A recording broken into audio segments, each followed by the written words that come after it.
മാല തുളസി പൊന്മണിമാല തൊഴുന്നേൻ, ഭൂതിയിൽ ഉണർച്ചയാൽ വെടിക്കെട്ടു തൊഴുന്നേൻ. അമ്മാനക്കുഴൽ വീണ നല്ല ഗീതം തൊഴുന്നേൻ, ആനന്ദധ്വനി താളം കളഭം കൈതൊഴുന്നേൻ. ചെമ്മേ തൃക്കലങ്ങോട്ടൂർ മണിമാടം തൊഴുന്നേൻ, ചേകവർ കരുത്തുള്ള നിനന്തു കൈതൊഴുന്നേൻ. നമസ്കാരം. നിലമ്പൂർ പാട്ടുത്സവം വിശ്വപ്രസിദ്ധമാണ്.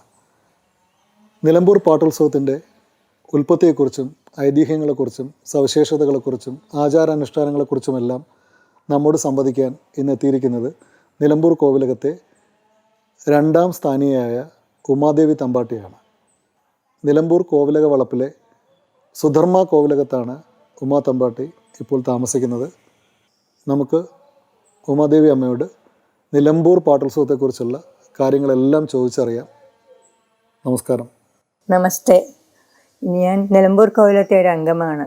പേര് ഉമാദേവി, വിളിക്കുന്നത് ദേവി. എൻ്റെ വേട്ടേക്കരനെ കുറിച്ച് 2 വാക്ക് പറയാൻ എനിക്കൊരവസരം തന്നത് രാജേന്ദ്രനാണ്. അതിൽ ഞാൻ അതീവ സന്തുഷ്ടയുമാണ്. പ്രതീക്ഷിക്കാത്തതാണ് അത്, എങ്കിലും പ്രതീക്ഷിക്കാത്തല്ലേ പലപ്പോഴും നടക്കുന്നതും നടന്നിരിക്കുന്നതും. ഒരു ശ്ലോകത്തോടു കൂടി ഞാനിത് ആരംഭിക്കാം. താപിഞ്ചനീലാപകളേഭരായ വിന്ധ്യാവതംസായ മഹേശ്വരായ ഭക്തപ്രിയായ അമരപൂജിതായ കിരാതരൂപായ നമഃ ശിവായ. മധ്യപാണ്ഡവന് വരം കൊടുക്കാനായിട്ട് ശിവനും പാർവതിയും കാട്ടാള വേഷത്തിൽ ഹിമാലയ താഴ്വരയിൽ എത്തുകയാണ്. വരം കൊടുത്ത ശേഷം പാശുവസ്ത്രം നൽകി ശിവനും പാർവതിയും അവിടെ കാട്ടാള രൂപത്തിൽ വിഹരിക്കുമ്പോൾ ഉണ്ടായ ഉണ്ണിയാണ് വേട്ടയ്ക്കൊരു മകൻ. കുട്ടിയെ ആദിവാസികളെ ഏൽപ്പിച്ച് അവർ ഹിമാലയത്തിലേക്ക് മടങ്ങുന്നു. അങ്ങനെ കാട്ടിൽ വളരുന്ന കുട്ടി വികൃതിയും കുസൃതിയും വീരപരാക്രമിയായി മാറുകയാണ്. ജന്തുക്കളെയെല്ലാം വധിച്ചിട്ടും അഹങ്കാരികളായ രാജാക്കന്മാരെ വധിച്ചിട്ടും കുട്ടി പരാക്രമിയായി വളരുകയാണ്. അതിൽ സഹിക്കവേ ദേവന്മാർ ഭയപ്പെട്ടു പോവുകയാണ്. മഹാദേവനോടോ ദേവിയോടോ പറയുവാൻ അവർക്ക് വിഷമമാണ്. കാരണം വാത്സല്യഭാജനമാണ് വേട്ടയ്ക്കൊരു മകൻ. അവർ മഹാവിഷ്ണുവിനെ കണ്ട് സങ്കടം ബോധിപ്പിക്കുന്നു. മഹാവിഷ്ണു പറയുകയാണ്, നമുക്ക് സൂത്രത്തിൽ അവനെ വളയ്ക്കാം, അല്ലാതെ പറ്റുകയില്ല. മഹാവിഷ്ണു വയസ്സനായൊരു കാട്ടാളിൻ്റെ വേഷത്തിൽ ഒരു സ്വർണ്ണ ചുരികയുമായി വേട്ടയ്ക്കൊരു മകൻ്റെ മുന്നിൽ വന്ന് നിൽക്കുന്നു. ചുരിക കണ്ട ബാലകൗതുകത്തോടെ കുട്ടി അത് വാങ്ങാൻ വേണ്ടി ആഗ്രഹിക്കുന്നു. വിഷ്ണു പറയുന്നു, ഞാനിത് തരണമെങ്കിൽ ഒരു വ്യവസ്ഥയുണ്ട്, ഇത് താഴെ വയ്ക്കാൻ പാടില്ല. കുട്ടി സമ്മതിക്കുകയാണ്, ഞാൻ താഴെ വയ്ക്കില്ല, എനിക്ക് തരണം. അങ്ങനെ ആ ചുരിക കയ്യിൽ വാങ്ങുകയാണ്. മഹാവിഷ്ണുവിന് കയ്യിൽ കൊടുത്ത ഉടനെ വിഷ്ണു സ്വന്തം രൂപം കാണിച്ചു കൊടുത്തപ്പോഴാണ് തനിക്ക് ഭക്തിയും ഭാവത്തോടു കൂടി വിഷ്ണുവിനെ നമസ്കരിക്കുന്നു. വിഷ്ണു അനുഗ്രഹിച്ചിട്ട് പറയുകയാണ്, ഇനി ഭാർഗവരാമൻ്റെ കേരളത്തിലേക്ക് മടങ്ങൂ, അവിടെയുള്ള ജനങ്ങൾ നിന്നെ സ്വീകരിക്കും, അവർക്ക് വേണ്ട സഹായങ്ങൾ ചെയ്തു കൊടുക്കൂ, അമ്മയെയും അച്ഛയും കണ്ട് വന്ദിച്ച് കേരളത്തിലേക്ക് പോകണമെന്ന് ശാസിക്കുകയാണ്. വേട്ടേക്കരൻ ശിവനെയും പാർവതിയും നമസ്കരിച്ചിട്ട് കേരളത്തിന് പ്രാന്തഭാഗത്ത് എത്തിച്ചേരുന്നു. അവിടെ വെച്ച് അമ്പോലക്കോട്ട എന്ന അടിവാരത്തിലുള്ള ഒരു കോട്ടയിലേക്ക് എത്തിച്ചേരുകയാണ്. ബുദ്ധബ്രാഹ്മണൻ്റെ വേഷത്തിലാണ് എത്തിച്ചേരുന്നത്. അഗ്രസ്ഥാനത്തിലിരിക്കുന്ന കുട്ടിയെ, ബ്രാഹ്മണനെ ഒരു സാധാരണ ബാലനല്ലാന്ന് മനസ്സിലാക്കി അവിടെ വാഴുന്ന രാജാവ് തൻ്റെ ഏറ്റവും സുഹൃത്തായ പന്നിയമ്പള്ളി ഭട്ടതിരിപ്പാടിനോട് വിവരം പറയുകയും വേദജ്ഞനായ അദ്ദേഹം ബ്രാഹ്മണനെ കണ്ട് ഒരു വെള്ളോട്ട് കിണ്ടിയിൽ പാല് കൊടുത്ത് സ്വീകരിക്കുന്നു. ആ പാല് സ്വീകരിച്ചു കഴിഞ്ഞ് പോയാൽ വീണ്ടും കണ്ടുകെട്ടില്ലെങ്കിലൊന്ന് പേടിച്ച ആ ദിവ്യ രൂപത്തെ മനസ്സിലാക്കി ഋക്കുകൊണ്ട് അദ്ദേഹത്തെ ഭജിക്കുന്നു. അതിൽ സന്തുഷ്ടനായ ഭഗവാൻ അവിടെ തന്നെ വസിക്കുവാൻ ഉദ്ദേശിക്കുകയാണ്. പിന്നീട് അവിടെ വടക്ക് ഭാഗത്തുനിന്നൊരു നാടുവാഴിയും നിലമ്പൂർ കോലത്തെ തമ്പുരാനും എത്തിച്ചേരുന്നു.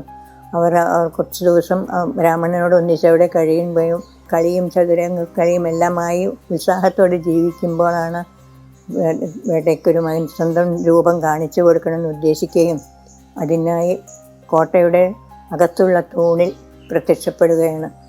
എല്ലാ ഭക്തിഭാവത്തോടെ അദ്ദേഹം നമസ്കരിക്കുകയും അവരെ വേണ്ട വിധം സ്വീകരിക്കുകയും ചെയ്യുകയും പിന്നീട് അദ്ദേഹം അവിടെ മറിഞ്ഞു എന്നാണ് സങ്കല്പം. നിലമ്പൂർ കോലത്തെ തമ്പുരാൻ്റെ ആവശ്യപ്രകാരം അദ്ദേഹത്തിന് ക്ഷണിക്കുകയാണ് നിലമ്പൂരിലേക്ക്.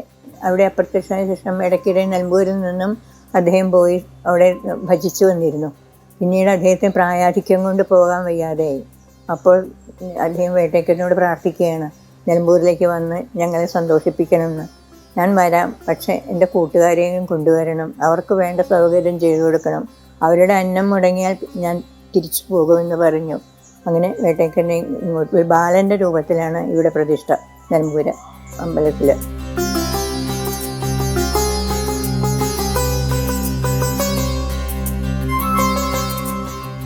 അമ്മാവൻ 18-ാം നൂറ്റാണ്ടിൻ്റെ അവസാനത്തിലായിരിക്കണം അദ്ദേഹത്തെ സ്വീകരിച്ച് ഇവിടെ എഴുന്നള്ളിച്ചതെന്ന് ഞാൻ ഊഹിക്കുന്നു. ധനുമാസത്തിൽ 20-ാം തീയതിയാണ് പാട്ടുത്സവം ആരംഭിക്കുന്നത്. പാട്ടുകാലത്താണ് ആദിവാസികൾ ഇവിടെ എത്തിച്ചേരുന്നത്. അവർക്ക് വേണ്ട സൗകര്യങ്ങളെല്ലാം പണിയൻ പടിപ്പുര വരെ നിലമ്പൂരിലുണ്ടായിരുന്നു. അവർക്ക് പ്രത്യേകം വയ്ക്കുവാനുള്ള സാധനങ്ങൾ വയ്ക്കാനുള്ള സൗകര്യങ്ങളും അവർക്ക് ചെയ്തു കൊടുത്തിരുന്നു.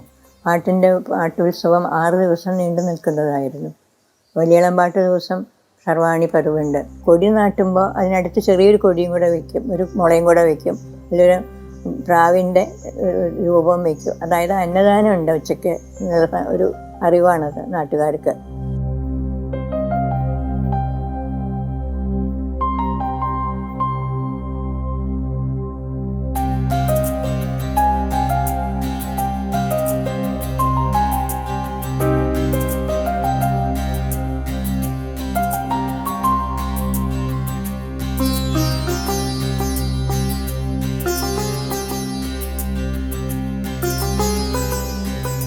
വേട്ടക്കരൻ്റെ അമ്പലത്തിൻ്റെ മുന്നിൽ ഇങ്ങനെ നിൽക്കുമ്പോൾ എനിക്കൊക്കെ എൻ്റെ കുട്ടിക്കാലമാണ് ഓർമ്മ വരുന്നത്. ഞാൻ 1970 മുതൽ 75 വരെയാണ് നിലമ്പൂർ താമസിക്കലും നിലമ്പൂർ മാനവേദന സ്കൂളിൽ പഠിക്കലും ഒക്കെ ഉണ്ടായിട്ടുള്ളത്. മറ്റേത് അച്ഛനിങ്ങനെ ഓരോ സ്ഥലത്ത് ജോലി മാറ്റാകുമ്പോൾ ഞങ്ങൾ പല പല സ്ഥലത്താണ് ഉണ്ടാവാറുള്ളത്. നിലമ്പൂർ സ്ഥിരമായിട്ട് താമസിച്ചിട്ടുള്ളത് ഒരു 5-6 വർഷം, 69 മുതലെന്ന് പറയാം, 70 അല്ല, 69 മുതൽ 75 വരെ. പിന്നീട് ഞാനും അച്ഛൻ്റെ കൂടെ അച്ഛന് സ്ഥലം മാറ്റമായ സ്ഥലത്തേക്കൊക്കെ മാറി പോയിട്ട് അങ്ങനെ ഒരു ജീവിതമാണ് ഉണ്ടായിട്ടുള്ളത്. അപ്പോൾ ആ സമയത്തും അപ്പോഴൊക്കെ നമ്മൾ പാട്ടടിയന്തരത്തിന് പാട്ടുത്സവത്തിന് നമ്മൾ എവിടെയായാലും വരുമായിരുന്നു. ഞങ്ങളൊക്കെ മദ്രാസിലേക്ക് താമസം മാറിയതിന് ശേഷവും സ്ഥിരമായിട്ട് വരുന്ന ഒരു സംഭവമാണ്. അതിൽ ഏറ്റവും എനിക്ക് തൃപ്തി തോന്നുന്ന ഒരു സംഭവം എപ്പോഴും പാട്ടിൽ മറ്റേ ഈ വലിയളം പാട്ടിൻ്റെ അന്ന് സർവാണി എന്ന് പറഞ്ഞിട്ട് എല്ലാവരെയും വിളിച്ചിട്ടുള്ള ആ ഒരു ഭക്ഷണം കൊടുക്കല്, പ്രത്യേകിച്ചും നമ്മുടെ ഈ കാട്ടിൽ നിന്നൊക്കെ വന്നിട്ടുള്ള ആദിവാസികളായിട്ടുള്ള അവരെല്ലാവരും ഉണ്ടായി. അപ്പോൾ ആർക്കും ഒരു വേർതിരിവില്ലാതെ ഭക്ഷണം കൊടുക്കുന്ന ആ ഒരു രീതിയാണ് എൻ്റെ മനസ്സിനെ കുട്ടിക്കാലം പോലെ വളരെയധികം ആകർഷിച്ചിട്ടുള്ളൊരു കാര്യം. കാരണം നമ്മൾ ഈശ്വരൻ്റെ മുമ്പിൽ അങ്ങനെ പ്രത്യേകതയൊന്നുമില്ലല്ലോ, ആർക്കും പ്രത്യേകതയൊന്നുമില്ല, എല്ലാവരും ഈക്വൽ ആണെന്നുള്ളൊരു അത് അന്ന് തന്നെ കാണിച്ചു കൊടുത്തിരുന്നതിൻ്റെ ഒരു തെളിവായിട്ടാണ് എനിക്ക് സർവാണി സദ്യ തോന്നാറുള്ളത്.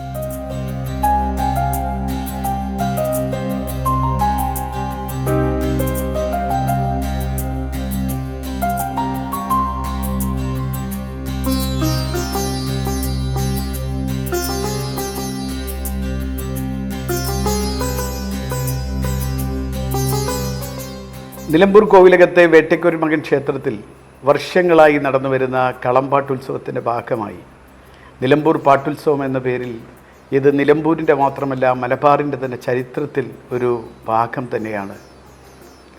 നമുക്കറിയാം, പ്രത്യേകിച്ചും നിലമ്പൂരിലെ തലമുറയെ എടുത്തു നോക്കിക്കഴിഞ്ഞാൽ, ഞാൻ മാത്രമല്ല എൻ്റെ പിതാവിൻ്റെ തലമുറയും പിതാവിൻ്റെ തലമുറയും ഒക്കെ എടുത്തു നോക്കിയാൽ അവരുടെ ബാല്യകാലത്തെ സ്മരണകളിൽ പോലും വലിയ സ്ഥാനം പിടിച്ച ഉത്സവമാണ് നിലമ്പൂർ പാട്ടുത്സവം.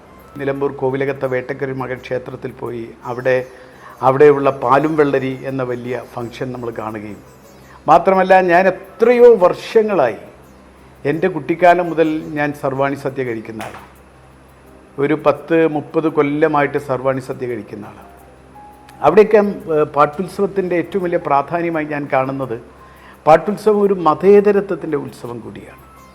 ഈ സർവാണി സദ്യ കഴിക്കാൻ നിലമ്പൂരിലെ ജാതി മത ഭേദമന്യേ മുഴുവൻ ആളുകളും ആ സർവാണി സദ്യ കഴിക്കാൻ അവിടെ എത്തുന്നു എന്നതാണ്. മാത്രമല്ല ഇതിൻ്റെ ഏറ്റവും വലിയ കാര്യം, നിലമ്പൂരിലെ അന്നത്തെ ഏറ്റവും വലിയ ജന്മി കുടുംബമായ നിലമ്പൂരിലെ മുഴുവൻ ഭൂമിയും അവരുടെ കയ്യിലായിരുന്നു, നിലമ്പൂർ കോവിലകത്തിൻ്റെ കയ്യിലായിരുന്നു. പക്ഷേ അവർ പാട്ടുത്സവത്തിന് നിലമ്പൂരിലെ ഏറ്റവും അടിസ്ഥാന വർഗത്തിൽപ്പെട്ട അതിസാധാരണക്കാരായ ആദിവാസികൾ മുഴുവൻ മലയിറങ്ങി വന്ന് ദിവസങ്ങളോളം അവിടെ കോവിലകത്ത് താമസിച്ചാണ് ഈ പാട്ടുത്സവത്തിൽ പങ്കെടുക്കുന്നത്, സർവാണി സദ്യയിൽ പങ്കെടുക്കുന്നത്.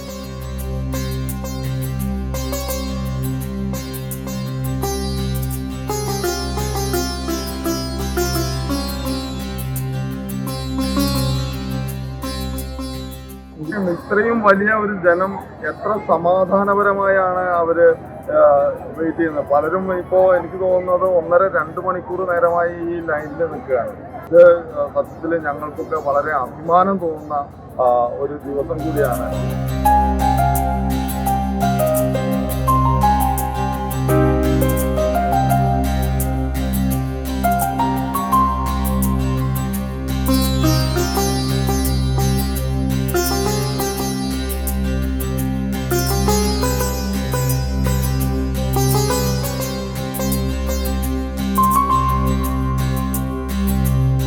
നിലമ്പൂരിൻ്റെ ചരിത്രത്തിൽ നമ്മുടെ നിലമ്പൂർ മാനവേദൻ ഹൈസ്കൂളായാലും നിലമ്പൂർ പള്ളികളാണെങ്കിലും അതിനൊക്കെ സ്ഥലം വിട്ടു നൽകിയത് നമ്മുടെ ഈ കോവിലകത്ത് ആളുകളാണ്. അവരോടുള്ള നന്ദിയും കടപ്പാടും ഈ അവസരത്തിൽ ഞാൻ വിനിയോഗിക്കുന്നു.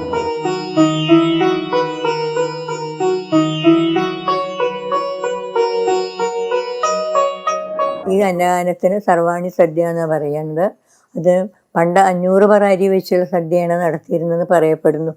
ഇന്ന് കാലം കൊണ്ട് മാറ്റം വന്നെങ്കിലും കുറച്ച് വളരെയധികം ബുദ്ധിമുട്ടാണെങ്കിലും കൂടി അതിനെ ഒരിക്കലും നിർത്തി വെച്ചിട്ടില്ല. തുടർന്നുകൊണ്ടേയിരിക്കുന്നുണ്ട്. സന്തുഷ്ടരാക്കിയിട്ടാണ് നാട്ടുകാർക്ക് വളരെയധികം സന്തോഷമുള്ളൊരു കാര്യമാണ് ഇത് ഒത്തുചേരാമെന്ന്. 6 ദിവസം പലരും ലീവ് എടുത്ത് വന്ന് ഇവിടെ പാട്ടിന് ഉത്സാഹിക്കാൻ പതിവാണ്. എല്ലാവരും സൗജന്യമായിട്ടാണ്, അവരുടെ സേവനം പോലെയാണ് അത് ചെയ്തു തരുന്നത്. അതിൽ ഞങ്ങൾക്ക് വളരെ സന്തോഷവുമുണ്ട്. പിന്നെ വേറൊന്നെന്ന് വെച്ചാൽ പണ്ട് സാധാരണ ഇവിടെ ഈ ഇതിന് വരുന്നത് അല്പം ഈ നമ്മുടെ ലോക്കലായിട്ടുള്ള ആൾക്കാർ വളരെ കുറച്ച് പേര് വന്നിട്ടേ ഇവിടുന്ന് ഊണ് കഴിക്കുള്ളൂ. അത് ആദിവാസികൾക്കുള്ളതാണെന്നാണ് അന്നത്തെ സങ്കല്പം. അതുകൊണ്ട് അത് കാര്യമായിട്ടങ്ങനെ ഈ ലോക്കലായിട്ടുള്ള ആൾക്കാർ അവിടെ വന്ന് ഊണ് കഴിക്കാറില്ല. ഇപ്പം നേരെ മറിച്ചാണ്.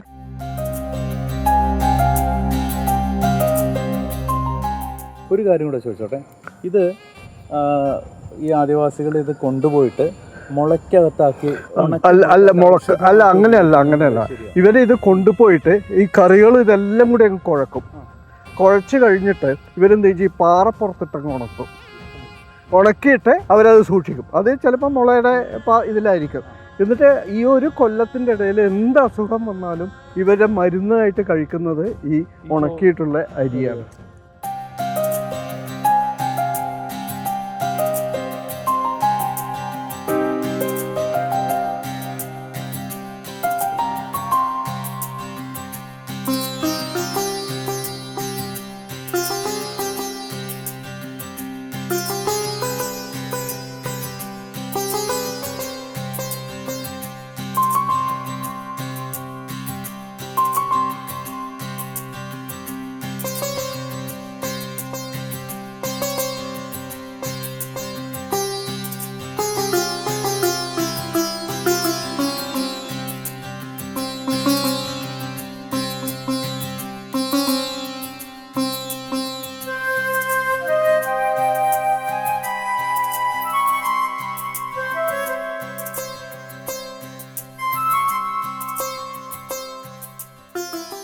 ആഹാരം മതി മതി മതി മതി മതിയോ മതി. ആഹാരം മതി മതി മതി മതി മതി മതിയോ മതി. ആഹാരം മതി മതി മതി മതി മതി മതി മതിയോ മതി. ഭഗവാനെ കാക്കടേ ശ്രീധരൻ.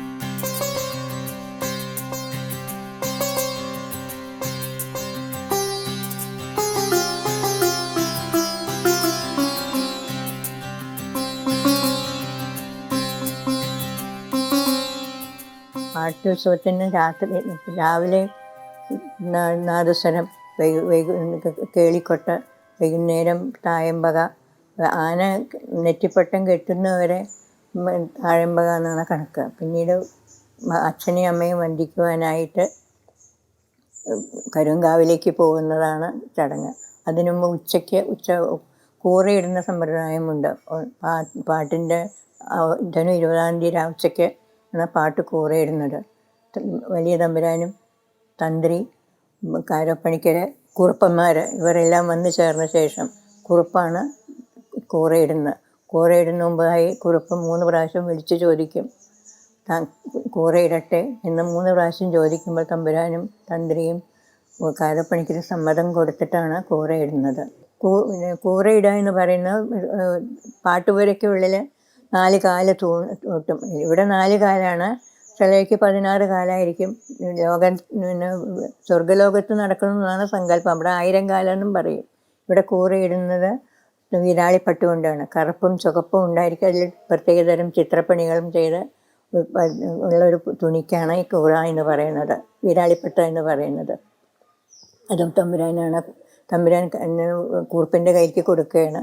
കൂറയിടുന്ന സമയത്ത് കടന പൊട്ടുക പതിവാണ്. വൈകുന്നേരമാണ് പിന്നീട് പാട്ടിൻ്റെ ആ പാട്ട് വരയ്ക്കുള്ളിലാണ് കളം വരയ്ക്കുന്നത്. പഞ്ചഭൂതാത്മകമായ ശരീരത്തിൻ്റെ ഒരു പ്രതീകമായിട്ടാണ് ഈ കളം. ചുവപ്പും മഞ്ഞപ്പൊടി, വെളുത്ത പൊടി, അരിപ്പൊടി, കറുപ്പ് പൊടി പിന്നീട് കുന്നിക്കുരുവിൻ്റെ ഇല പൊടിച്ച പൊടി ഇതെല്ലാം ചേർത്തിട്ടാണ് കളം വരയ്ക്കുന്നത്. നമ്മുടെ ശരീരത്തിന് സൃഷ്ടി സ്ഥിതി സംഹാരം എന്നൊരു സങ്കല്പത്തോടെയാണ് ഈ കളം വരയ്ക്കുന്നത്. നമ്മൾ ജനിക്കുന്നു, വളരുന്നു, മരിക്കുന്നു എന്നൊരു തത്വമാണ് ഇവിടെ കാണിക്കുന്നത്.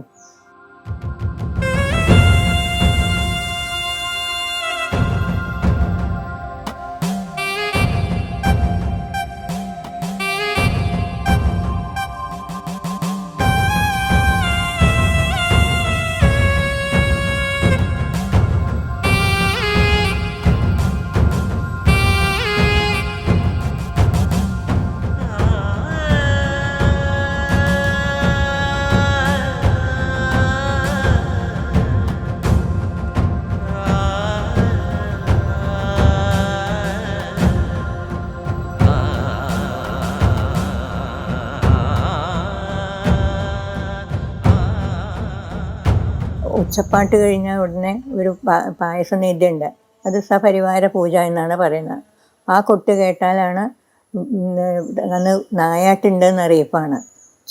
ഉച്ചക്കിളി കൊട്ട് അത് നായാട്ടിന് പോകണം എന്ന് പറയുന്ന തത്വമാണ്.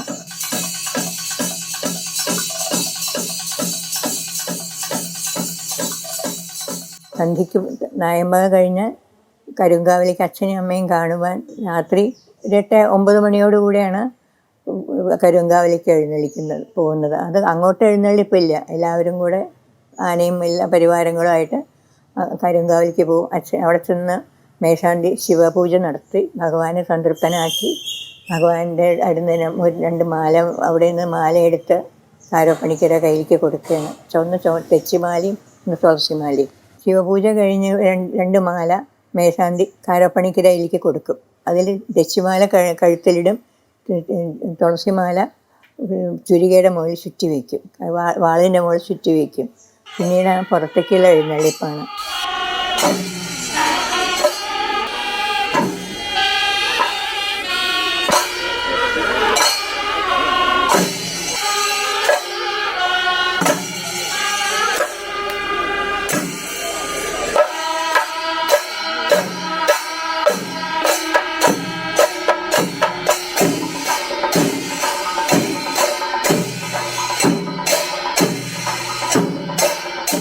പുറത്തേക്ക് എഴുന്നള്ളിക്കുമ്പോൾ പാണ്ടിമേളമാണ് അവിടെ നടക്കുന്നത്.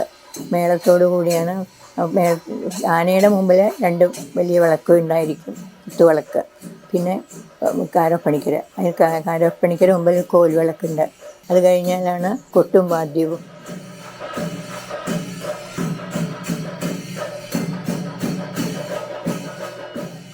അകത്ത് കയറിയാൽ ഒരു നൃത്തമുണ്ട്. പാട്ടുപുരയിൽ കളം വരച്ചതിന് ചുറ്റും കുരുത്തോലയും വെറ്റിലയും അടക്കും കെട്ടി തൂക്കും. ശിരോഭാഗത്ത് ചുരികയും വാളും വെച്ചിരിക്കും. ഉച്ചപ്പാട്ട് സമയത്ത് പൂജിക്കുന്ന വാളാണ് പിന്നെ ഭഗവാന്റെ കയ്യിൽ വെളിച്ചപ്പാടിൻ്റെ കയ്യിലുള്ളത്. എഴുന്നള്ളിച്ച് വന്നാൽ കൂറും ചവിട്ടും ഒരു താളമാണ് അവിടെ നടക്കുന്നത്. അതിനുശേഷം ചുറ്റും പ്രദക്ഷിണം 3 പ്രദക്ഷിണം വയ്ക്കും. ഒന്ന് മേളത്തോടു കൂടി, രണ്ടാമത് നൃത്ത പ്രദക്ഷിണം, മൂന്നാമത് നാഗസ്വര പ്രദക്ഷിണത്തോടു കൂടി പാട്ടുവരയിലേക്ക് കയറുകയാണ്. കളത്തിൽ ചുറ്റും ഒരു താളാത്മകമായിട്ടുള്ള ഒരു നൃത്തമാണ്. പലതരം താളങ്ങളും അതിലുണ്ട്. ത്രിപുട താളം, ലക്ഷ്മി താളം എന്നിവയോട് കൂടിയിട്ടാണ് നൃത്തപ്രദർശനം വയ്ക്കുന്നത്. നൃത്തപ്രദർശന ശേഷം 7-11 പ്രദർശനം പതിവുണ്ട്. അതിനുശേഷം കാരപ്പണിക്കർ വിശ്രമത്തിനായി പോവുകയാണ്. പിന്നീടാണ് കുറുപ്പന്മാർ ഭഗവാനെ സ്തുതിക്കുകയാണ്.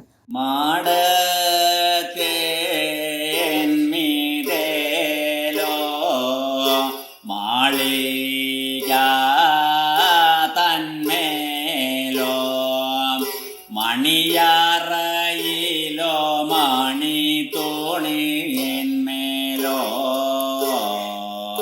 മഹദേവൻ മുൻപിലോ. അതിന് മുമ്പായിട്ട് കളം പൂജ നടത്തും. തന്ത്രിയാണ് പൂജ നടത്തുന്നത്. ആ പൂജിച്ച് ഭഗവാനെ സന്തുഷ്ടനാക്കുകയാണ്. അപ്പോൾ നേരിക്കുന്ന അപ്പവും പാലുമാണ് കാരോപ്പണിക്കരയ്ക്ക് വിശ്രമ സമയത്ത് നൽകുന്നത്. കുറുപ്പന്മാർ അവരുടെ സ്തുതികൾ ധാരാളം പാടുന്ന സമയത്ത് പിന്നീട് കൊട്ടി അറിയിക്കും. കുറുപ്പന്മാർ പാടിക്കഴിഞ്ഞാൽ പിന്നെ ഭൂതബലിയുണ്ട്. അത് ഭഗവാന്റെ ഭൂതഗണങ്ങളെ സംതൃപ്തിപ്പെടുത്താനായിട്ടുള്ള തിരിയൊഴിച്ചൽ എന്നാണ് അതിന് പറയുന്നത്. ആ തിരിയൊഴിച്ചലിന് ശേഷം കൊട്ടി അറിയിച്ചാൽ കാരോപ്പണിക്കർ വീണ്ടും വരും. പിന്നീട് വീണ്ടും ഒരു കളത്തിൽ കയറി നൃത്തം വയ്ക്കുന്നത് ആ സമയത്താണ്. നൃത്തത്തിന് ശേഷം കടുത്തല പീഠത്തിൽ വയ്ക്കുകയും വാള് കുറുപ്പനെ ഏൽപ്പിക്കുകയും ചെയ്യും. പിന്നീട് വീണ്ടും കുളിക്കാനായിട്ട് പോവുകയാണ്. കുളിച്ച് ശുദ്ധത്തോടു കൂടി വേണം കളം വയ്ക്കുവാൻ. കുറുപ്പന്മാരെ വീണ്ടും സ്തുതിക്കുകയാണ് ഭഗവാനെ. ആ സ്തുതിക്ക് ശേഷം വീണ്ടും ഭഗവാൻ വരികയും നൃത്തം വയ്ക്കുകയും ചെയ്യും.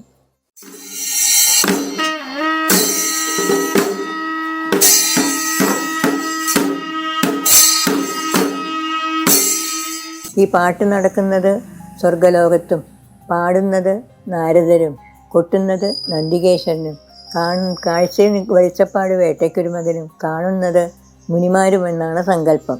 ആ സങ്കല്പത്തോടു കൂടിയാണ് ഈ പാട്ടുത്സവം മനസ്സിൻ്റെ സന്തോഷം തരുന്നതും മനസ്സിന് വളരെയധികം ആഹ്ലാദപ്രദമായിട്ടൊരു രംഗത്തെയാണ് നമ്മളവിടെ കാണുക. പിന്നീട് കളം മായ്ക്കലാണ്. കളത്തിലേക്ക് എത്തിച്ചേർന്നാൽ ഇടയിൽ കയറി പിങ്കളിയിൽ ഇറങ്ങുക എന്ന തത്വത്തോടു കൂടെയാണ് അദ്ദേഹം പീഠം നിരക്കുന്നത്. സന്തോഷത്തോടു കൂടി പീഠം നിരക്കിയും കൊണ്ടാണ് കളം മായ്ക്കുന്നത്. പിന്നീട് കുരുത്തോലയെല്ലാം ചേർത്ത് തിരുമുഖത്തിൽ വയ്ക്കുന്നു. പിന്നെ കുറച്ച് കുരുത്തോല വാളുകൊണ്ട് നൃത്തം വെച്ച് വാളുകൊണ്ട് വെട്ടിക്കളയുകയാണ്. പൂരമൃഗങ്ങളെ വെട്ടുന്നു എന്നൊരു സങ്കല്പമാണ് അവിടെ കാണിക്കുന്നത്. കുറുപ്പന്മാർ പാട്ട് വീണ്ടും സ്തുതിക്കുകയാണ്. ആ സ്തുതിയുടെ അവസാനത്തിൽ വീണ്ടും നാളികേരം ഉടയ്ക്കുവാനായിട്ട് അദ്ദേഹം താഴത്തേക്ക് ഇറങ്ങി വരികയും, നാളികേരം ഉടയ്ക്കുന്നത് ദാഹം തീർക്കാനാണെന്നാണ് പറയപ്പെടുന്നത്. സ്വന്തം മനസ്സിലെ മാലിന്യങ്ങൾ നീക്കി ഭഗവാനിൽ തൻ്റെ മനസ്സുറപ്പിക്കണമെന്നൊരു തത്വമാണ് അവിടെ കാണിക്കുന്നത്.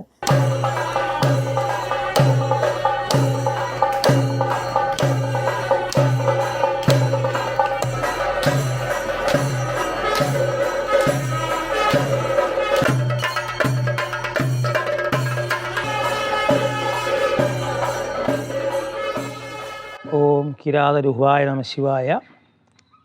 എൻ്റെ പേര് രാമചന്ദ്രൻ.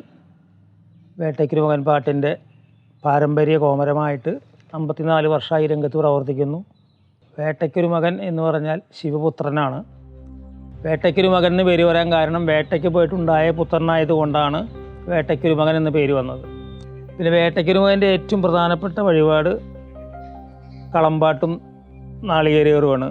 അതിപ്പോൾ 100 നാളികേരം 3 നാളികേരം മുതൽ 12,008 വരെ എറിയണ സങ്കല്പമുണ്ട്. 12 രാശികളെ സംബന്ധിച്ച് അതിലുണ്ടായിരിക്കുന്ന എല്ലാവിധ ദോഷങ്ങളും ഒരു ദിവസം കൊണ്ട് എറിഞ്ഞുടയ്ക്കുക. അതുകൂടാതെ ഇദ്ദേഹം വേട്ടയാടി വന്നാൽ 3 ഇളനീര് വെള്ളം ദാഹം തീർക്കാൻ കുടിക്കുക. അതിൻ്റെ അടിസ്ഥാനത്തിലാണ് 12,008 നാളികേരം വരെ എറിയുന്നത്. ക്ഷിപ്രപ്രസാദി ക്ഷിപ്രകോപിയുടെ കണ്ണ് രൗദ്രം ചുണ്ടു സൗമ്യാണ്. ഭഗവാനെ നമ്മൾ മനസ്സറിഞ്ഞ് ആരാധിച്ച് നമ്മുടെ കാര്യം നടന്നാൽ ഭഗവാനത് കൊടുക്കണം. അതാണ് ഐതിഹ്യം. ഈ കളമെഴുതാനുള്ള അധികാരം കല്ലാറ്റ് കുറുപ്പന്മാർക്കുള്ളതാണ്. അതിപ്പോൾ അവർക്ക് വേട്ടയ്ക്കൊരുമകൻ്റെ മാത്രമല്ല, അയ്യപ്പൻ, ഭദ്രകാളി, അല്ല എരിഞ്ഞിപുരാൻ, അന്തിമഹാകാളം, അങ്ങനെ പല രൂപത്തിലുള്ള കളങ്ങളും അവരിത് 5 പൊടികളെ കൊണ്ടേ എഴുതുക. സൃഷ്ടി സ്ഥിതി സംഹാര. കാരണം പഞ്ചവർണ്ണമാണ് നമ്മുടെ ശരീരം.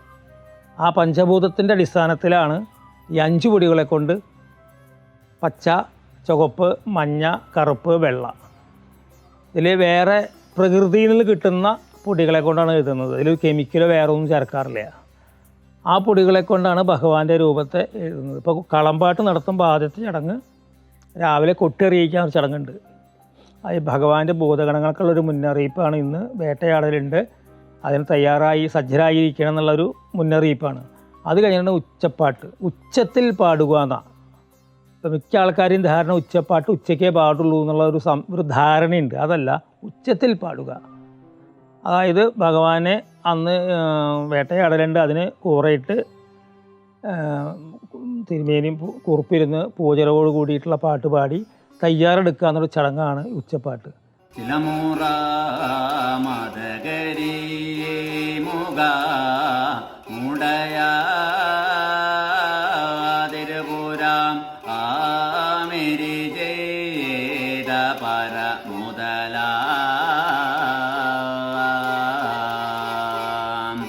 കനി നല്ല മൃദു കൂട വയറ ഗണപതി ഈ കനിവോടെ കരുതുമേട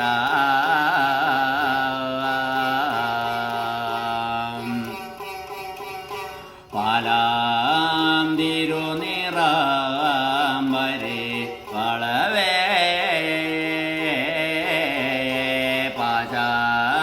പാശാങ്കുശധര കര മുടയ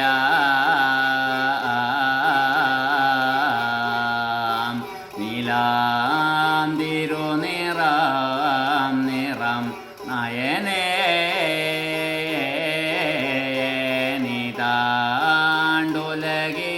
നീതാണ്ടുലകിനാകിന നീയല്ലോ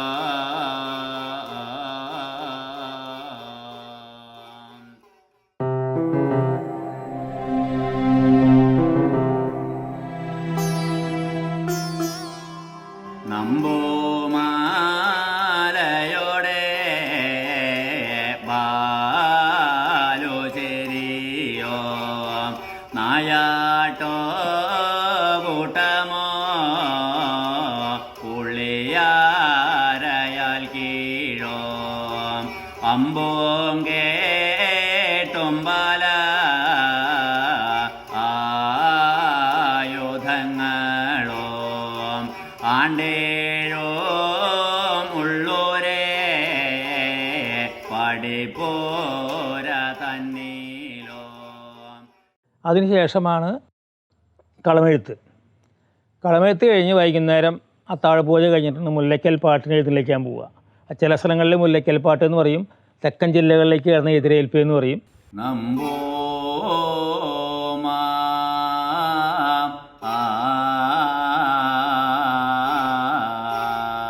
ആലയോ ഡേ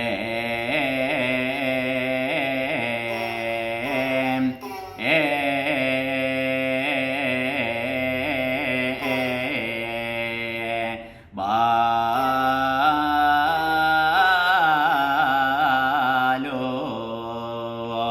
ചേരിയോ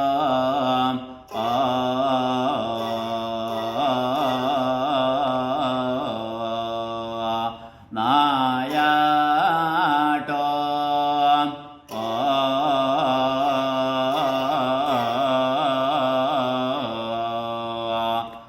കൂട്ടമോ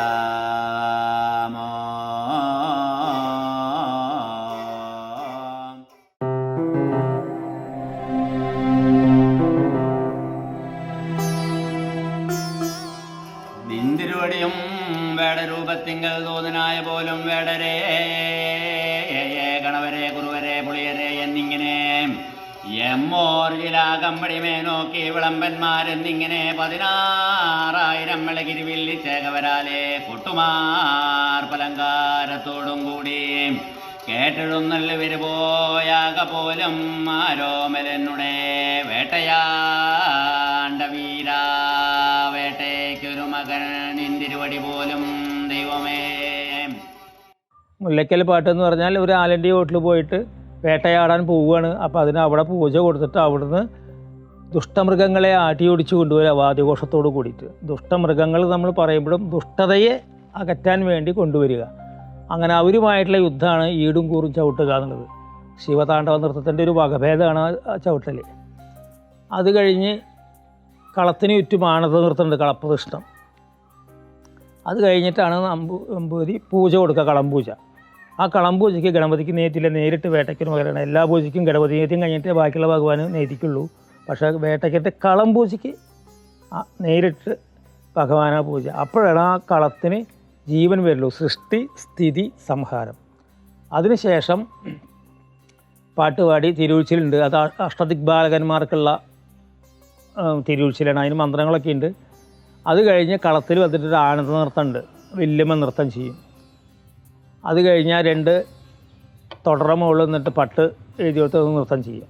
അത് കഴിഞ്ഞ് കളം കണ്ട് കുളിക്കാൻ പോകും. ഈ കഴുത്തിലിടുന്ന ചുവന്ന മലയെ പാടുള്ളൂ, കൊടൽമാലാവ സങ്കല്പം. അതായത് ദുഷ്ടമൃഗങ്ങളെ നിഗ്രഹിച്ച് നന്മയെ വരുത്തി എന്നുള്ള പ്രതീകമാണത്. കളം കണ്ട് കുളിച്ച് വന്ന് കുരുത്തോല വാളുകൊണ്ട് കുരുത്തോല വെട്ടും. ആ കുരുത്തോല വെട്ടുന്നത് ഹിംസിക്കാണ്. അതായത് തിന്മ നിറഞ്ഞു നിൽക്കുന്ന ഈ സ്ഥലത്ത് നിന്ന് അതിനെ വെട്ടിയകറ്റി നന്മയെ വരുത്തുക എന്നുള്ള സങ്കല്പം. അത് കഴിഞ്ഞിട്ടാണ് അദ്ദേഹം ദാഹം തീർക്കാൻ പോകുക. അതിനാണ് 3 ഇളനീര് വെള്ളം കുടിക്കുക. അതിൻ്റെ അടിസ്ഥാനത്തിലാണ് നാളികേരം ഏറിയുന്നത്. ഈ നാളികേരം ഏറിന് മുൻപ് പ്രദക്ഷിണം വെച്ച് കഴിഞ്ഞ് നടക്കലൊക്കെ നാളികേരം വെച്ച് കഴിഞ്ഞാൽ ഈ കളയുന്ന കുറുപ്പന്മാർ വാദ്യക്കാർക്കൊക്കെ ഓരോ നാളികേരം കൊടുക്കും. അത് നാളികേരം എറിഞ്ഞ പോലെ ഭഗവാന്റെ കൂടെ നിൽക്കുന്നവർക്ക് അദ്ദേഹം കൊടുക്കുന്നൊരു ദക്ഷിണയാണ് ഈ നാളികേരം കൊടുക്കൽ.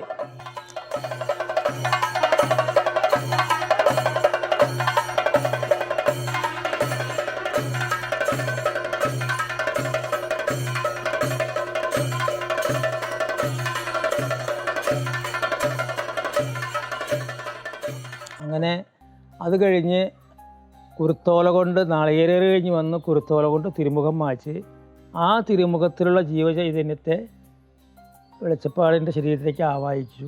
അതിന് ശേഷമാണ് കൽപ്പന പറയുക. കൽപ്പന പറഞ്ഞ് കളപ്രസാദം കൊടുത്ത് അരി എറിയും ചടങ്ങുണ്ട്.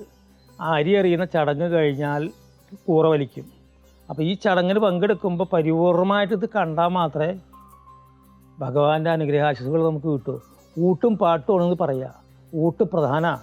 അദ്ദേഹത്തിൻ്റെ പിറന്നാൾ ദിവസം ആ പരിസരത്ത് ആരും പട്ടിണി കിടക്കാൻ പാടില്ല. അതിനാണ് ഊട്ടും പാട്ടും പ്രധാനം വെച്ചുള്ളത്. അതാണ് ഇതിൻ്റെ ഏറ്റവും ചുരുങ്ങിയൊരു ഐതിഹ്യം.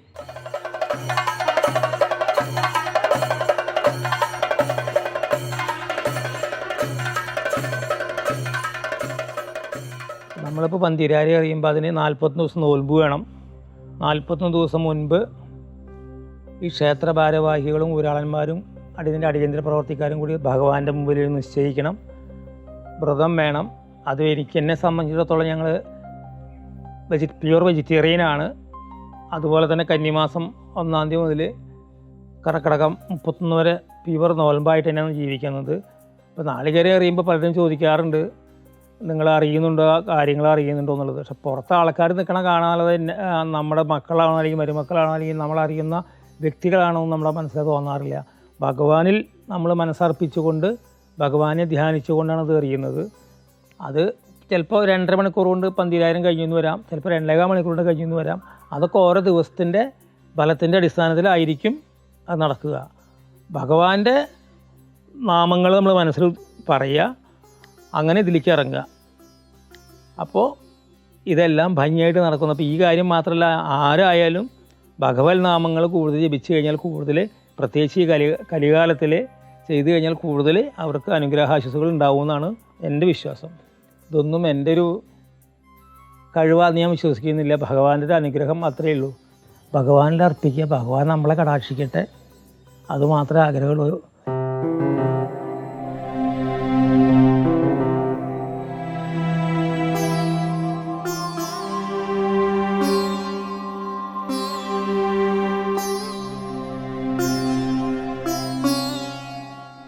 പിന്നീട് വീണ്ടും നൃത്തം വെച്ച് കുറച്ച് ഭാഗം കൂടി കളം നന്നായിട്ട് മാറ്റിയ ശേഷം പീഠത്തിലിരുന്ന് കുറുപ്പന്മാരെ അനുഗ്രഹിച്ചുകൊണ്ട് അന്നത്തെ പാട്ട് അവസാനിപ്പിക്കുകയാണ്.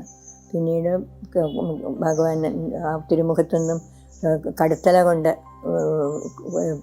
കളം തട്ടി നീക്കി കളപ്പൊടി ഭക്തന്മാർക്ക് നൽകുന്നു.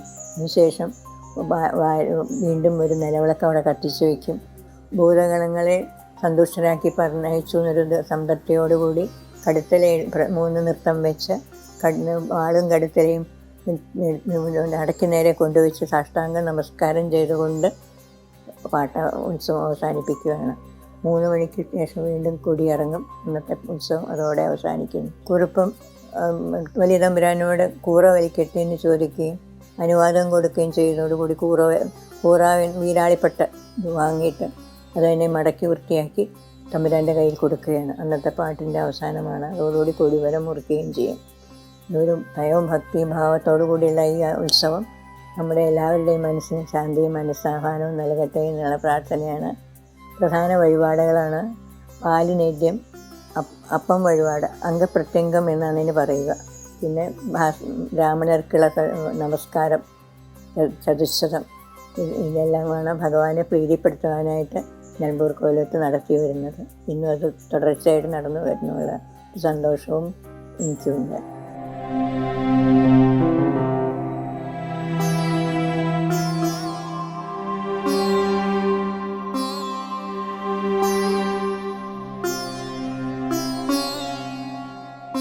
എനിക്ക് ഷെയർ ചെയ്യാനുള്ളത് വളരെ നൊസ്റ്റാൾജിക് ആയിട്ടുള്ള അനുഭവങ്ങളാണ്.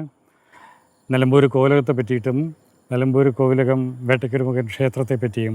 ഈ ക്ഷേത്രത്തിൽ ഏറ്റവും ചുരുങ്ങിയത് ഒരു 5 പേരെങ്കിലും ശാന്തിക്കാരുണ്ടായിരിക്കും. മേൽശാന്തി ഉണ്ടായിരിക്കും, കീഴ്ശാന്തി ഉണ്ടായിരിക്കും, ഭഗവതിയറയിൽ ഒരു ശാന്തിക്കാരുണ്ടായിരിക്കും, സാളഗ്രാമറയിൽ മറ്റൊരു ശാന്തിക്കാരുണ്ടായിരിക്കും, തെക്കേ മുറിയിൽ നോക്കാനൊക്കെ അതിനൊരു ശാന്തിക്കാരനായിരിക്കും. ഇതിൽ ഈ ആൾക്കാരുടെയൊക്കെ കുട്ടികളിൽ പെട്ട അംഗങ്ങളിൽ ഒരംഗമാവാൻ എനിക്കും ഭാഗ്യം ഉണ്ടായിട്ടുണ്ട്. 1962 മുതൽക്ക് 68 കൂടി ഞാനിവിടെ പഠിച്ചിരുന്നു. അപ്പോൾ ഈ പഠിക്കുന്ന സമയത്ത് രാവിലെ നേരത്തെയും ഒരു 4 മണിക്ക് വന്നിട്ട് പാറക്കടവ് ഇവിടുന്നാണ് കുളിച്ച് പോയിട്ട് അവിടെ പോവുക, വിളക്ക് വയ്ക്കുക. അത് കഴിഞ്ഞിട്ട് പിന്നെ പൂജ കഴിക്കാൻ മേൽശാന്തിക്ക് എന്തെങ്കിലും ബുദ്ധിമുട്ടുണ്ടെന്നുണ്ടെങ്കിൽ അത് നമ്മൾ കഴിക്കും. അപ്പോൾ അങ്ങനത്തെ ആ ഒരു ഇത് കഴിഞ്ഞിട്ടാണ് പിന്നെ സ്കൂളിലോ കോളേജിലോ പോവുക. ഇവിടെ പാട്ട് എന്ന് പറയുന്ന ആ ഒരു ഉത്സവം അത് വല്ലാത്തൊരു അനുഭവമാണ്. ഒരാൾക്കും എഴുത്ത് വിടുന്ന അയക്കാറില്ല എന്നുണ്ടെങ്കിലും എല്ലാവരും ഇവിടെ എത്തും ആ സമയത്ത്.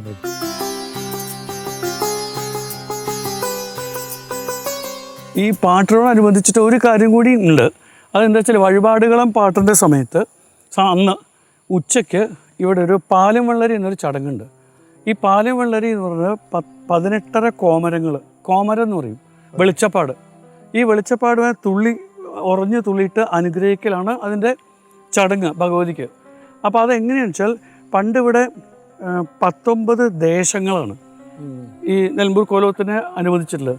അപ്പോൾ അന്നത്തെ കാലത്ത് വസൂരി ഇങ്ങനത്തെ കണ്ടേജിയസ് ഡിസീസിലെ അത് പടർന്നിട്ടാണ് പലരും മരിച്ചു പോകുന്നത്. അപ്പോൾ ഈ ദേശവാസികൾക്ക് 19 ദേശങ്ങൾക്കും ആളുകൾക്ക് ആരോഗ്യത്തിന് കുഴപ്പമുണ്ടാവരുത്, അവരെ രക്ഷിക്കണം എന്നുള്ള പ്രാർത്ഥന അന്നത്തെ വലിയ തമ്പുരാൻ പ്രാർത്ഥിച്ചാണ് പേഴ്സണലായിട്ട്. നിലമ്പൂർ പാട്ടായിട്ട് ബന്ധമല്ല. അപ്പോൾ ആ ദിവസം അത് നടത്താമെന്ന് തീരുമാനിച്ചാൽ അങ്ങനെ പാലം വളരെ സ്റ്റാർട്ട് ചെയ്തു. അപ്പോൾ അതിന് 18 കോമരങ്ങളാണ് ഉണ്ടാവുക. 18 എന്ന് പറഞ്ഞാൽ 18 കോമരത്തിൻ്റെ വാള് സിക്കിള് പോലത്തെയാണ്, ഇങ്ങനെ അരിവാൾ പോലത്തെ ഉള്ളത്. അവസാനത്തെ ഒന്ന് 7 എന്നുള്ള ഷേപ്പിലാണ്. അപ്പോൾ അത് അരക്കോമരം എന്ന് പറയും, 19ാമത്തെ. എന്നിട്ട് അത് എന്താണ് ആ ചടങ്ങുകളൊക്കെ ഉണ്ട്. കോമരം വരലും പീഠം വെക്കൽ, പിന്നെ അങ്ങനെ ഈ പൂക്കൾ കൊണ്ടും പൊടി കൊണ്ടും പത്മ ഇടും. എന്നിട്ട് അത് കഴിഞ്ഞിട്ട് ഈ കനലിൽ ചവിട്ടിപ്പോലും ഇതൊക്കെ ഉണ്ട്. അത് കഴിഞ്ഞ് കൽപ്പിക്കലുണ്ട്. ഈ കൽപ്പിക്കൽ എന്ന് പറഞ്ഞാൽ അരിയേറാണ് പ്രാധാന്യം. അതായത് അരിയും മഞ്ഞളൊക്കെ പാടെ ചേർത്തിട്ട് ഇവർ പൂജിക്കുമല്ലോ, അത് വന്നിട്ട് നമ്മുടെ മേത്തൊക്കെ അങ്ങനെ എറിയും. അത് ഏറ് കൊള്ളണം എന്നാണ്.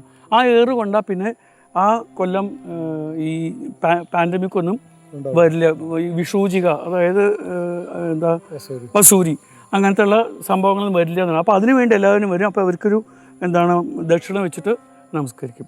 അതോടുകൂടിയാണ് പാലമള്ളി തീരുക. അത് എല്ലാ കോലത്തെ അംഗങ്ങളിൽ മാത്രമല്ല പുറമേ ഉള്ളവർക്കൊക്കെ ഇതേപോലെ തന്നെ ഇങ്ങനെ ചെയ്യാനുള്ള.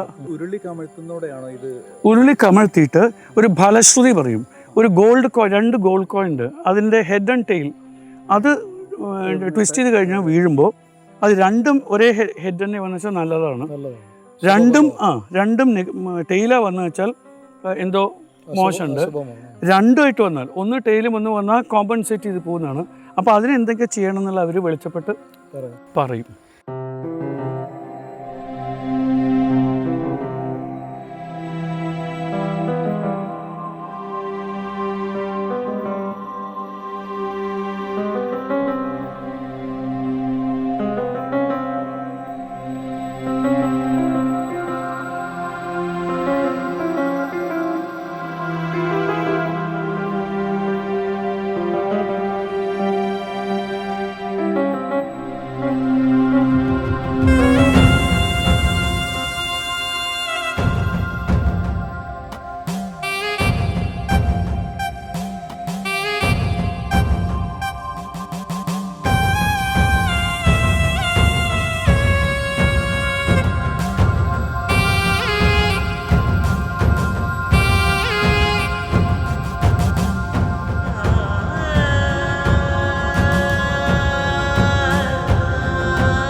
നടത്തിയത്. ഇതിൽ വേറൊരു പിന്നെ ഈ പാലും വെള്ളരിനെ പറ്റി വേറൊരു കഥയെ പോലെ വെച്ചാൽ അത് ഒരു ഇതുണ്ട്. അതായത് ഈ ചുറ്റുപാടായിട്ട് കോവിലകത്ത് ഭഗവതി ഇല്ല.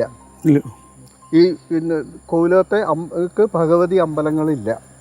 അതേസമയത്ത് ഈ ചുറ്റുപാടായിട്ട് ഇതുപോലെ 8 പിന്നെ 10 പിന്നെ 19 ഭഗവതി ക്ഷേത്രങ്ങളുണ്ടായിരുന്നു. പക്ഷെ ഇവരേക്കെന്ന് വെച്ചാൽ ഒന്നും സാമ്പത്തികമായിട്ട് അത്ര വലിയ കഴിവുള്ള അമ്പലങ്ങളായിരുന്നില്ല. അപ്പോൾ അന്ന് എന്താ വെച്ചാൽ ഇത് വസൂരി അങ്ങനെയുള്ള പകർച്ചവ്യാധികൾ വരുമ്പോൾ ആണ് സാധാരണ പിന്നെ കുരുതി കഴിക്കുക അങ്ങനെയുള്ള ഇതിനൊന്നും സാമ്പത്തിക അവർക്ക് ശേഷി ഇല്ലാത്തത് കൊണ്ട് അന്നത്തെ കാരണവരൊക്കെ വന്നിട്ട് പറഞ്ഞ് ഇതിനെ ഇങ്ങനെ. അപ്പോൾ അന്നത്തെ കാരണവരാണ് ഇങ്ങനെ ഒരു ഇതുണ്ടാക്കിയത്. അതായത് പാട്ടായിട്ട് യാതൊരു ബന്ധവുമില്ല ഇതിന്.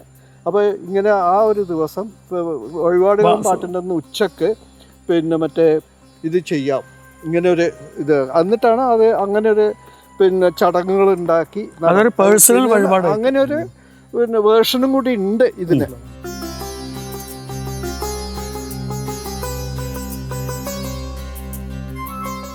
പാട്ടടിയന്തരത്തിന് പാട്ടുത്സവത്തിന് നമ്മൾ എവിടെയായാലും വരുമായിരുന്നു. പാട്ടെന്ന് പറയുമ്പോൾ നമ്മൾ സന്തോഷം എല്ലാവരും കുട്ടിക്കാലത്ത് എന്ന് പറഞ്ഞാൽ അവിടെ ഭയങ്കര ഹാപ്പി ആയിട്ട് നമ്മളെല്ലാവരും വന്ന് ഉത്സവം അന്ന് 3-4 ആനയൊക്കെയുള്ള സമയമാണ് ഓർമ്മയുള്ളത്. പിന്നെ അത് ഒരാനയായിട്ടുള്ളത് അങ്ങനത്തെ രീതിയും കണ്ടിട്ടുണ്ട്.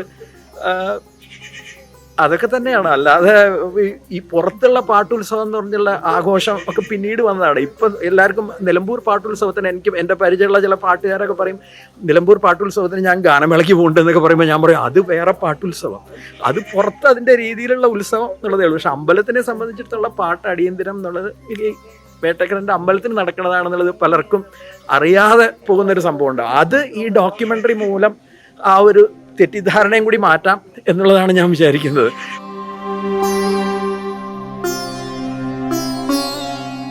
ഉമാദേവി അമ്മ വളരെ സമഗ്രമായിട്ടുള്ളൊരു ചിത്രം തന്നെ ഞങ്ങൾക്ക് പാട്ടുത്സവത്തെക്കുറിച്ച് തന്നു കഴിഞ്ഞു.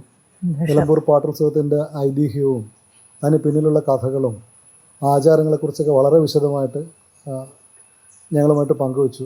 ഞാൻ ഒന്നുകൂടി ചോദിച്ചോട്ടെ, ഇപ്പം നിലമ്പൂർ പാട്ടുത്സവം കൂടുതൽ ജനകീയമായി മാറിയിരിക്കുകയാണല്ലോ. അത് ജനങ്ങളിലോട്ട് എത്തിയിട്ടുണ്ട്. വേട്ടയ്ക്കൊരു മകൻ ക്ഷേത്ര പരിസരത്ത് നടക്കുന്ന പാട്ടുത്സവത്തിനുപരിയായിട്ട് അത് നിലമ്പൂർ ആകമാനം കൊണ്ടാടുന്ന ഒരു ഉത്സവമായിട്ട് മാറിയിട്ടുണ്ടല്ലോ. അതിനെക്കുറിച്ച് എന്താണ് അമ്മയ്ക്ക് പറയാനുള്ളത്? നിലമ്പൂർ മാത്രമല്ല, മലപ്പുറം ജില്ലയിലെ ഏറ്റവും പ്രധാനപ്പെട്ടൊരു ക്ഷേത്രമാണ് വേട്ടയ്ക്ക് മകൻ. ഇവിടെ ഈ ഉത്സവം മറ്റുള്ള അമ്പലങ്ങളിലേക്കാൾ വളരെയധികം വിശദമായിട്ടാണ് നടന്നു വരുന്നത്. പണ്ട് 90-100 ചെണ്ട കൊട്ടിയിരുന്നൊരു കാലം ഉണ്ടായിരുന്നു. ഇപ്പോൾ അത് വളരെ നിലമ്പൂർ ടൗണിലാകമാനം ഉള്ള ഒരു 6 ദിവസത്തോളം നീണ്ടു നിൽക്കുന്ന ഒരു ഉത്സവമായിട്ടാണല്ലോ ഈ പാട്ടുത്സവം മാറിയിരിക്കുന്നത്. ജനങ്ങളാകെ ആഘോഷിക്കുകയാണ്. അതെ. അതിനെക്കുറിച്ച് എന്താണ് പാട്ടുത്സവം കഴിഞ്ഞ ശേഷം പുറത്ത് മൈതാനത്തിൽ വിസ്തരിച്ചൊരു എക്സിബിഷൻ നടന്നു വരുന്നുണ്ട്. അത് കുട്ടികൾക്ക് കളിക്കാനുള്ള അവസരങ്ങളും പിന്നീട് നാടകങ്ങൾ, ഗാനമേള എന്നെല്ലാം അവിടെ കൊണ്ടാടുക പതിവാണ്. അത് നാട്ടുകാരുടെ ഒരു ഉത്സാഹം മാത്രമാണത്. കൂടുതൽ ജനകീയമായി മാറി മാറിയിട്ടുണ്ട്.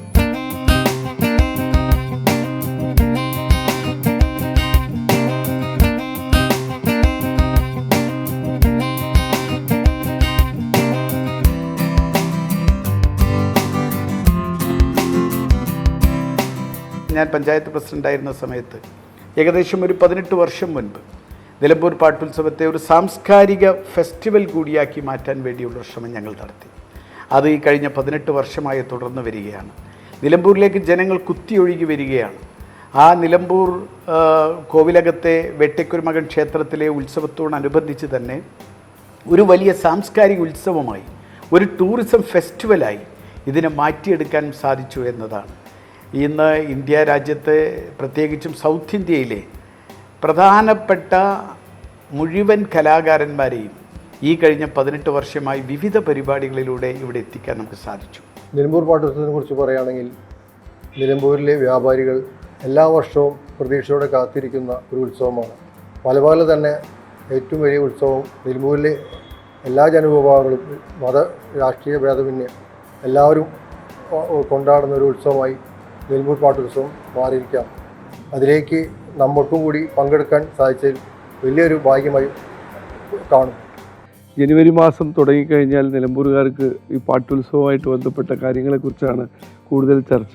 യുനെസ്കോ ലേണിംഗ് സിറ്റിയായിട്ട് കഴിഞ്ഞ വർഷം നിലമ്പൂർ മുനിസിപ്പാലിറ്റിയെ തിരഞ്ഞെടുത്തതിന് ശേഷം നമ്മൾ ഈ പ്രോഗ്രാമുകൾ മുഴുവൻ നമ്മൾ ഡോക്യുമെൻ്റ് ചെയ്ത് നമ്മൾ ഓരോ വർഷവും അപ്ഡേറ്റ് ചെയ്തുകൊണ്ടിരിക്കുകയാണ്.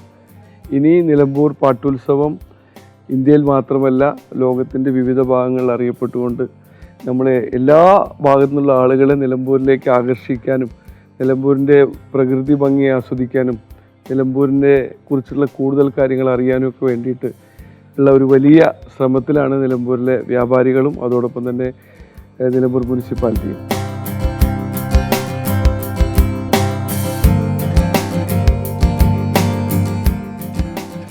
എൻ്റെ കർമ്മമേഖല നിലമ്പൂരിൽ നിന്ന് തിരുവനന്തപുരത്തേക്ക് പറിച്ചു നട്ടിട്ട് കുറേ വർഷങ്ങളായി. തിരുവനന്തപുരത്താണ് ഇപ്പോൾ ജീവിക്കുന്നത് എന്നുണ്ടെങ്കിൽ പോലും, ഏതൊക്കെ ലോകത്ത് മാജിക്കിൻ്റെ കാഴ്ചകളുമായിട്ട് പോയിട്ടുണ്ട് എന്നുണ്ടെങ്കിൽ പോലും മനസ്സിലെപ്പോഴും ഒരു മണമുണ്ട്, ഒരു ഓർമ്മയുണ്ട്. പി ഭാസ്കരൻ മാസ്റ്റർ പറഞ്ഞ പോലെ ഓർക്കുക വല്ലപ്പോഴും പണ്ടത്തെ കാടും മേടും ഉക്കാലം വിധാനിക്കും ആ കുന്നിൻ പുറങ്ങളും. അതാണ് നിലമ്പൂരിൻ്റെ സൗന്ദര്യം. ഞാൻ നിലമ്പൂർ പാട്ടുത്സവത്തിനെ കുറിച്ച് പറഞ്ഞു തുടങ്ങാനാണ് ഇത്രയും സംസാരിച്ചു തുടങ്ങിയത്. പാട്ടുത്സവം എന്നും ഒരു പാട്ടുപോലെ, ഒരു പട്ടുപോലെ മനസ്സിൽ സൂക്ഷിക്കുന്ന ഒരു വ്യക്തിയാണ് ഞാൻ. കുട്ടിക്കാലത്ത് കവളമുക്കട്ട എന്ന് പറയുന്ന ഗ്രാമത്തിൽ നിന്ന് അച്ഛൻ്റെ കൈപിടിച്ച് നിലമ്പൂർ പാട്ടുത്സവം കാണാൻ വേണ്ടിയിട്ട് അങ്ങാടിയിലൂടെ നടന്ന ഓർമ്മകൾ ഇപ്പോഴും എൻ്റെ മനസ്സിലുണ്ട്. അന്ന് ഏറ്റവും മനസ്സിൽ തട്ടിയ കാഴ്ചകൾ എന്ന് പറയുന്നത് അവിടെ വഴിയോരങ്ങളിൽ ജാലവിദ്യക്കാർ കാണിച്ചിരുന്ന മായാജാല കലകളായിരുന്നു. ചീട്ട് കളിക്കാരുണ്ടായിരുന്നു, അതോടൊപ്പം തന്നെ ടെൻറ്റ് കെട്ടി മാജിക് നടത്തുന്ന ഒരുപാട് ജാലവിദ്യക്കാരുണ്ടായിരുന്നു. അന്നൊക്കെ ആ വേദിയിൽ അതുപോലെ മാജിക് അവതരിപ്പിക്കണമെന്ന് മോഹിച്ചിട്ടുണ്ട്. വർഷങ്ങൾ കഴിഞ്ഞ് 2 തവണ നിലമ്പൂർ പാട്ടുത്സവത്തിന് ഞാൻ സ്ഥിരം വേദിയിൽ മാജിക് അവതരിപ്പിച്ച ഓർമ്മയും ഇന്ന് എൻ്റെ മനസ്സിലുണ്ട്. തീർച്ചയായിട്ടും പാട്ടുത്സവം എന്ന് പറയുന്നത് വേട്ടയ്ക്കൊരു മകൻ ക്ഷേത്രവുമായിട്ട് ബന്ധപ്പെട്ട ഒരു കാര്യമാണ്. അതിൻ്റെ ചരിത്രത്തിലേക്കോ അതിൻ്റെ പശ്ചാത്തലത്തിലേക്കോ ഒന്നും ഞാൻ പോകുന്നില്ല. എൻ്റെ ഓർമ്മയിലുള്ളത് മായാജാലം പോലെ വിസ്മയകരമായ പല വർണ്ണങ്ങളിൽ നിറഞ്ഞു നിൽക്കുന്ന അത്രമാത്രം മനോഹരമായ ചില കാഴ്ചകളാണ് ഇന്നും എൻ്റെ മനസ്സിൽ നിറഞ്ഞു നിൽക്കുന്നത്. പാട്ടുത്സവം തുടർന്നുകൊണ്ടേയിരിക്കുന്നു. ഈ ഭൂമിയിൽ ആളുകൾ ഉള്ളിടത്തോളം കാലം പാട്ടുത്സവം ഉണ്ടായിക്കൊണ്ടിരിക്കും. കുട്ടിക്കാലം മുതൽ ഞങ്ങൾ അനുഭവിച്ചുകൊണ്ടേയിരിക്കുന്ന ഒരു വികാരമാണ് പാട്ട്, നിലമ്പൂർ പാട്ട്. ഒരു കലാകാരൻ എന്ന നിലയിൽ ഒരുപാട് വേദികളിൽ നിലമ്പൂരിൽ എനിക്ക് പാടാൻ ഭാഗ്യം കിട്ടിയിട്ടുണ്ട്. അതും പാട്ടുത്സവത്തോടനുബന്ധിച്ചുള്ള ടൗണിലെ വലിയ വേദിയിലും ഗാനങ്ങൾ പ്രസൻറ്റ് ചെയ്യാൻ പറ്റിയിട്ടുണ്ട്. ഒരു നിലമ്പൂർക്കാരൻ എന്ന നിലയ്ക്ക് ഏറെ അഭിമാനം തോന്നിക്കൊണ്ടേയിരിക്കുന്ന നിമിഷങ്ങളാണ് എപ്പോഴും. നിലമ്പൂർ പാട്ടുത്സവം നിലമ്പൂരിൻ്റെ ഒരു പൈതൃക ഉത്സവം മാത്രമല്ല, നിലമ്പൂരിൻ്റെ ഒരു സാംസ്കാരിക ഉത്സവം കൂടിയാണ്. നിലമ്പൂരിലെ കലാകാരന്മാരെല്ലാം പിച്ചവെച്ചിട്ടുള്ളത് നിലമ്പൂർ പാട്ടുത്സവ വേദികളിലൂടെയാണ്. ഞാനും അങ്ങനെ തന്നെയാണ്. എൻ്റെ മാജിക് ഗുരുവിനെ ഞാൻ കണ്ടെത്തുന്നത് നിലമ്പൂർ പാട്ടുത്സവ വേദിയിൽ വെച്ചാണ്.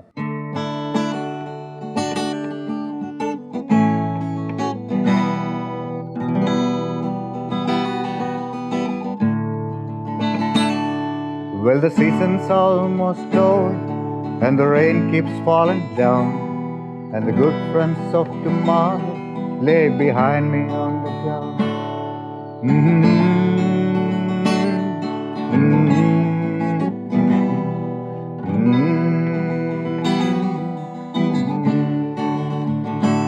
There's been too many mornings when you love, too many mornings when you turn your head around.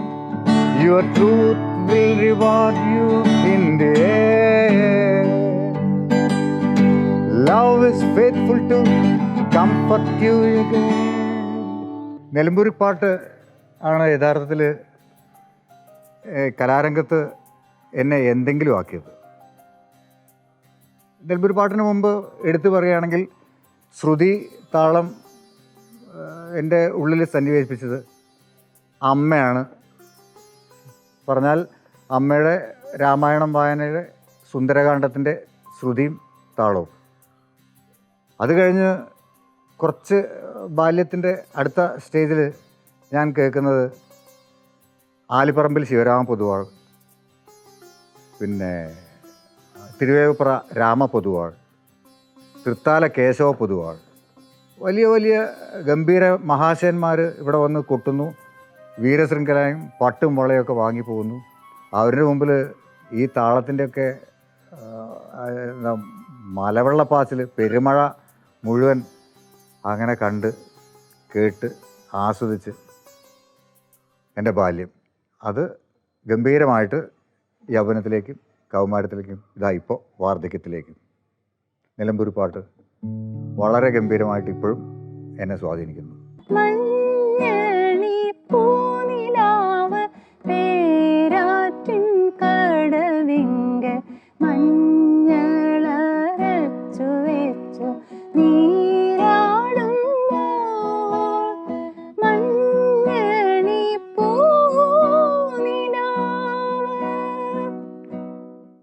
Nilambur പാട്ടുത്സവം ഞങ്ങൾ നിലമ്പൂർ ദേശവാസികളെ പറയുകയാണെങ്കിൽ ഏറ്റവും സന്തോഷകരമായ ഒരു അവസരമാണ്. ഞങ്ങൾക്ക് വേട്ടക്കുരുമൻ ക്ഷേത്രത്തിൽ പോകാനും തൊഴുകാനും എല്ലാം പറഞ്ഞാൽ ഏറ്റവും ഒരു സന്തോഷമാണ്. അത് ഹൃദയത്തിലേറ്റുന്ന ഒരു ആഘോഷമാണ് ഞങ്ങളുടെ. ഓരോ വർഷവും അതിനായിട്ട് ഞങ്ങൾ കാത്തിരിക്കുകയാണ്. സത്യം പറയുകയാണെങ്കിൽ അത്രയും ഒരു ഹൃദ്യമായിട്ടുള്ള ഒരു അനുഭവമാണ് ഞങ്ങൾക്ക് വേട്ടക്കുരുമൻ്റെ കാവിലെ തൊഴുകലും അതോടനുബന്ധിച്ച് പാട്ടുത്സവത്തോടനുബന്ധിച്ചുള്ള വേട്ടേക്കരൻ്റെ എഴുന്നള്ളിപ്പും പിന്നെ 12000 നാളികേരം ഏറെ അകമ്പടിയായിട്ടുള്ള വിളക്കെഴുന്നള്ളിപ്പ് എല്ലാം ഞങ്ങളെ സംബന്ധിച്ചിടത്തോളം വളരെ വളരെ ഒരു ഹൃദ്യമായിട്ടുള്ള ഒരു അനുഭവമാണ്. ഓരോ വർഷം ഒരു വർഷത്തെ പാട്ട് കൂറിട്ട് കഴിഞ്ഞാൽ അടുത്ത അതിനായിട്ട് ഞങ്ങൾ കാത്തിരിക്കുകയാണ്. സത്യം പറയുക ഏറ്റവും ഒരു സന്തോഷവും ഒരു പ്രാർത്ഥനയുമായിട്ട് ഞങ്ങൾ അടുത്ത വർഷത്തെ നിലമ്പൂർ പാട്ടുത്സവത്തിന് വേണ്ടി കാത്തിരിക്കുകയാണ്.